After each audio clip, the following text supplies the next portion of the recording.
Bismillahirrahmanirrahim. Assalamualaikum warahmatullahi wabarakatuh.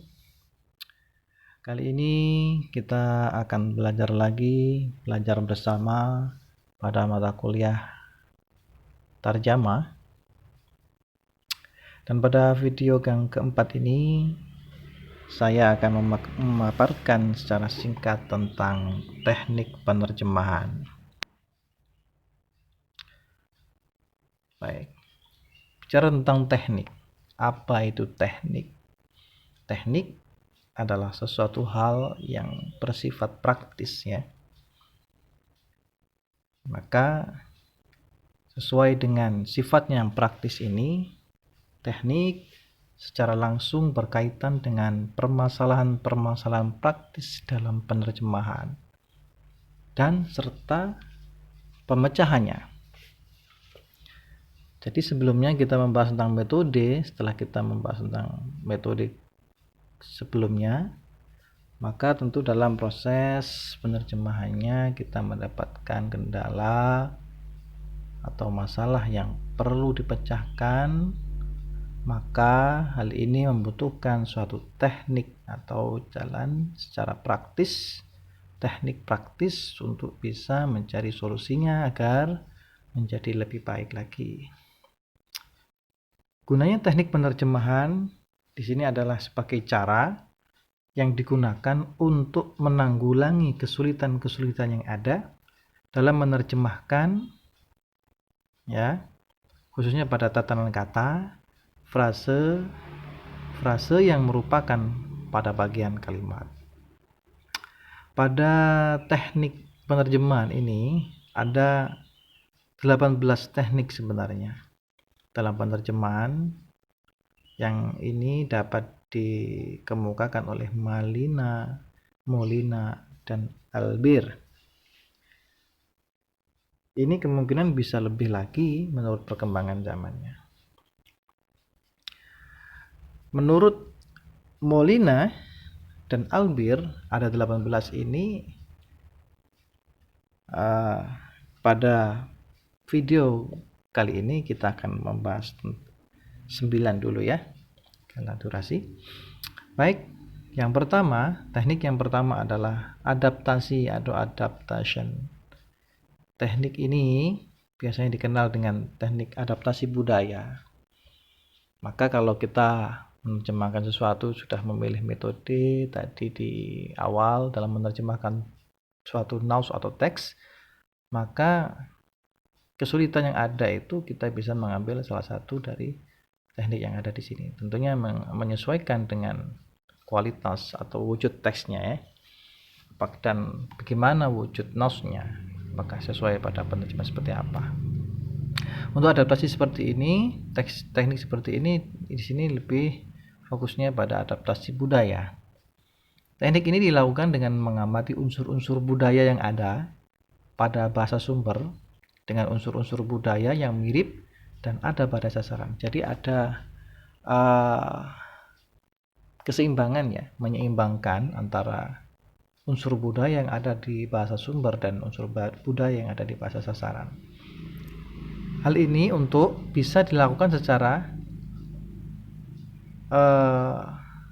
baik ya, karena unsur budaya dan dalam bahasa sumber itu tidak ditemukan dalam bahasa sasaran, ataupun unsur budaya pada bahasa sasaran tersebut lebih akrab bagi pembaca sasaran. Teknik ini sama dengan teknik padanan budaya. Bisa kita lihat contohnya, bahasa sumbernya as wet as snow, ini bahasa Inggris ya. PSA-nya adalah seputih kapas. Nah, gitu. Bahasa sumber akal tamr indal iftar. PSA-nya saya makan nasi ketika sarapan. Nah, ini ada unsur budaya, adaptasi budaya jika kita menerjemahkan akal tamr indal iftar. Tamr itu kan ada wujudnya di Arab, gitu kan. Di Indonesia pun juga ada, tapi tidak merata dari waktu tertentu. Maka jika orang Arab berbicara kepada kita, sepintas dia berbicara akal tamr indal iftar, maka kita bisa mengadaptasinya. Jika kita di dalam negara kita, maka kita bisa menerjemahkan sesuai dengan tentunya budayanya. Saya makan nasi ketika sarapan, seperti itu. Yang kedua, amplification. Teknik penerjemahan ini dengan cara mengeksplisitkan atau dengan cara memparafrase suatu informasi yang implisit dalam suatu bahasa sumber. Teknik ini sama dengan eksplisitasi, penambahan, parafrase eksklivatif. Ya, catatan kaki ini merupakan bagian dari amplifikasi. Teknik reduksi adalah kebalikan daripada ini nantinya ya. Baik, kita lihat contohnya. Bahasa sumber. And it was put into the Thames.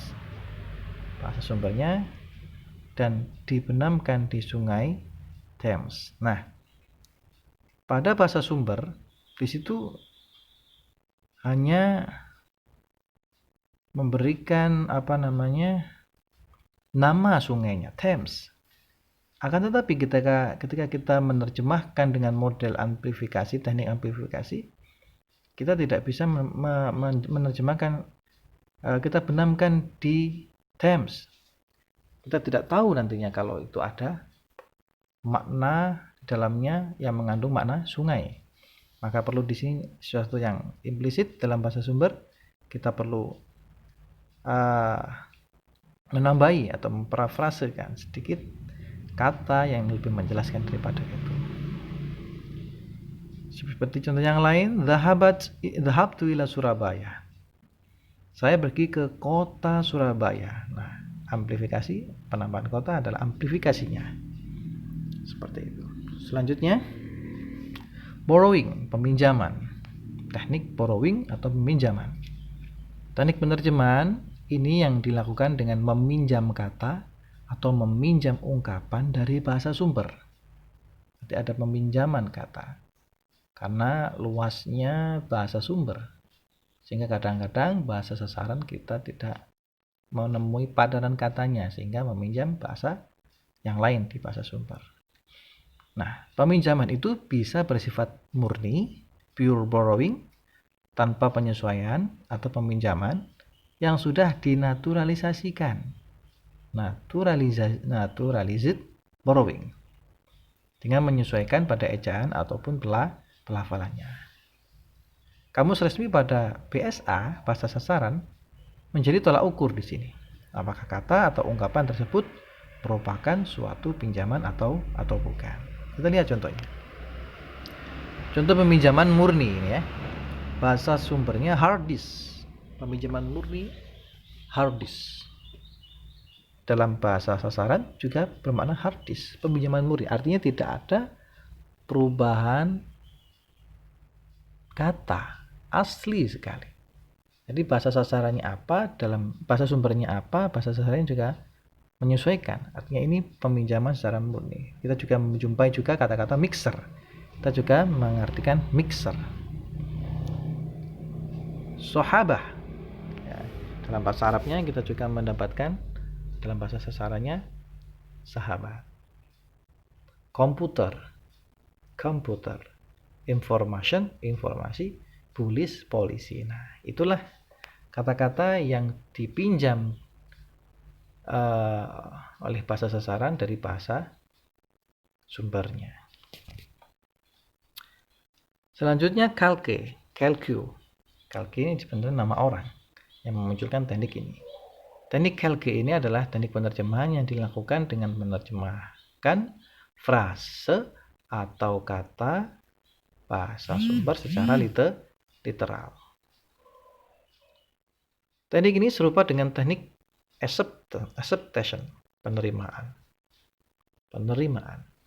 Baik, kita lihat contohnya. Bahasa sumber Direktorat General. Ya, frase. Bahasa sumbernya amalun solihun, amal soleh. ini lebih luas daripada yang tadi ya borrowing ya. Kalau borrowing pada kata, ini lebih luas, yaitu pada frasenya. Selanjutnya kompensasi. Teknik kompensasi adalah teknik penerjemahan yang dilakukan dengan menyampaikan pesan pada bagian lain dari teks terjemahannya. Ya. Hal ini dilakukan karena pengaruh stilistik atau gaya bahasa pada bahasa sumber itu tidak bisa diterapkan pada bahasa sasaran. Nah, ini ada kompensasi atau keringanan. Jika kita mendapatkan suatu bahasa sumber yang memang tidak bisa dicari padanan yang pas dari segi budayanya dan lain-lainnya, maka kita bisa menggunakan kompensasi, teknik kompensasi menyesuaikan dengan maknanya, dengan stilistiknya gitu ya. Teknik ini sama dengan teknik konsepsi. Seperti contoh, you can let your imagination go wild. Bahasa sasarannya, Anda dapat membiarkan khayalan mengembara sejauh mungkin. Nah, go wild ini adalah maknanya puas gitu ya. Tapi kita tidak bisa mengartikan bahwasanya penerjemahan itu imajinasi yang puas. Akan tapi kita bisa memberikan kompensasi pada makna go wild dengan memaknai mengembara sejauh mungkin gitu. Selanjutnya, akal bersama kata hatta roksuha. Ya, itu bahasa sumber. Bahasa sasarannya kita bisa terjemahkan dengan teknik kompensasi menjadi ikan itu saya makan tanpa tersisa sedikit pun. Hatta roksuha, sampai kepalanya pun dimakan oleh seseorang itu, sehingga kita bisa mengkompensasikan makna terjemahnya menjadi tanpa tersisa sedikit pun. Selanjutnya, teknik deskripsi. Teknik deskripsi adalah teknik penerjemahan dengan menggantikan sebuah istilah atau ungkapan dengan deskripsi bentuk dan fungsinya. Jadi di sini mengganti suatu kata dengan mendeskripsi dengan bentuk yang lain. Contohnya green room, ruang tunggu para artis sebelum mereka tampil. Green room hanya sebatas kata, green room mempunyai makna yang lebih spesifik. Bufi kabir adalah ruang penumpang. Artinya dia memberikan ungkapan atau istilah pada suatu kata tersebut. Deskripsi, teknik deskripsi. 7. Kreasi diskursif. Teknik penerjemahan dengan menggunakan padanan yang keluar konteks. Hal ini dilakukan untuk menarik perhatian calon pembaca, dan teknik ini serupa dengan teknik proposal. My husband for years. Zauji fis sana. Suami saya sewa. Ya. Setahun tapi dimaknai dengan sewa, keluar konteks, tapi di sini untuk menarik perhatian calon pendengar. Selanjutnya padanan lazim, established equivalency. Teknik dengan ungkapan, istilah atau ungkapan yang sudah lazim umumnya berdasarkan kamus tentunya dan penggunaan habitual action sehari-harinya. Teknik ini mirip dengan penerjemahan harfiah. Kita contoh pada harfiah sebelumnya. Contohnya efficient and effective. Al-Qahirah, padanan lazimnya ini menyesuaikan yang ada di kamus. Jika kita menerjemahkan suatu kata kok tidak menemukan, maka kita bisa bertolak pada kamusnya. 9, yang terakhir untuk video ini, generalisasi. Teknik ini menggunakan istilah yang lebih umum pada bahasa sasaran untuk bahasa sumber untuk lebih spesifik lagi. Hal ini tersebut dilakukan karena bahasa sasaran tidak memiliki padanan yang spesifik. Bahasa sasaran, kita perlu garis bawahi bahwa bahasa sasaran tidak memiliki padanan yang lebih spesifik. Teknik ini serupa dengan teknik penerjemahan accepted. Nah, seperti contoh al-ulama, orang alim. Nah, di sini bahasa sumber yang lebih utama. Jika kita menerjemahkan bahasa sumber ke bahasa sasaran, kita tidak menemukan di kamus al-ulama artinya adalah sesuai ulama ya, maka kita bisa mengartikan orang-orang yang berilmu. Berikut sekian dulu Berikut adalah paparan materi yang bisa saya sampaikan. Semoga sedikit ini bermanfaat. Dari saya, Assalamualaikum warahmatullahi wabarakatuh.